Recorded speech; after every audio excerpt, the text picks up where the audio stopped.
Datuk Yang di-Pertua, bagi strategi ketiga, kerajaan memberi komitmen untuk memulihkan dan memangkinkan pembaruan beberapa sektor tumpuan seperti industri pelancongan, kreatif, peruncitan, pertanian dan komoditi supaya dapat kembali beroperasi pada kapasiti maksimum. Sektor pelancongan merupakan industri yang terjejas teruk akibat pandemik COVID-19. Antara yang terkesan sepanjang tempoh ini ialah Encik Jasni Amir, pengarah urusan sebuah agensi pelancongan yang menumpukan kepada pakej haji dan umrah. Disebabkan COVID-19 dan penutupan pintu sepadan antarabangsa, syarikat Encik Jasni tidak dapat beroperasi sepenuhnya. Syarikat beliau bergantung kepada bantuan kerajaan, khususnya program subsidi upah untuk mengekalkan pekerjanya serta menjadualkan semula pinjaman bagi mengurangkan komitmen kewangannya. Bagi membantu pihak seperti Encik Jasni, beberapa inisiatif utama dengan nilai keseluruhan 1.6 bilion ringgit akan dilaksanakan pada tahun depan merangkumi. Pertama, pelaksanaan program subsidi upah bersasar kepada pemain industri pelancongan. Kerajaan akan meneruskan inisiatif PSU khusus kepada pengusaha pelancongan yang mengalami penurunan pendapatan sekurang-kurangnya 30%. Dengan peruntukan sebanyak 600 juta ringgit, inisiatif ini bakal memanfaatkan lebih 26,000 majikan dan 330,000 pekerja.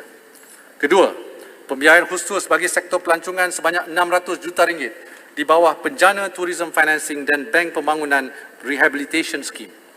Ketiga, bantuan khas kepada lebih 20,000 pengusaha pelancongan yang berdaftar di bawah Kementerian Pelancongan, Seni dan Budaya untuk tempoh 3 bulan dengan peruntukan 85 juta ringgit. Keempat, penyelenggaraan infrastruktur pelancongan dengan peruntukan 50 juta ringgit termasuk bangunan Sultan Abdul Samad serta lembah Bujang di Kedah. Kelima, pemberian geran padanan bagi tujuan pembaikan kepada 738 hotel bajet yang berdaftar di bawah MOTAC serta geran pembaikan kepada pemilik inap desa berdaftar dengan peruntukan 30 juta ringgit. Keenam, pemberian geran padanan kepada syarikat yang menganjurkan program berkaitan seni dan budaya dengan peruntukan 50 juta ringgit. Dan ketujuh, dana galakan bagi aktiviti promosi serta galakan pelancongan domestik dengan peruntukan 60 juta ringgit. Pelepasan khas cukai pendapatan individu bagi perbelanjaan pelancongan domestik sehingga RM1,000 dilanjutkan sehingga tahun taksiran 2022. Kita harus menikmati keindahan serta kepelbagaian destinasi pelancongan daripada Taman Ekorimba di Taman Ekorimba Bukit Air di Perlis, warisan bersejarah di Kota Formosa Melaka, Pantai Teluk Cempedak di Pahang, Kampung Budaya di Kota Kinabalu dan Gudong Santubong di Sarawak.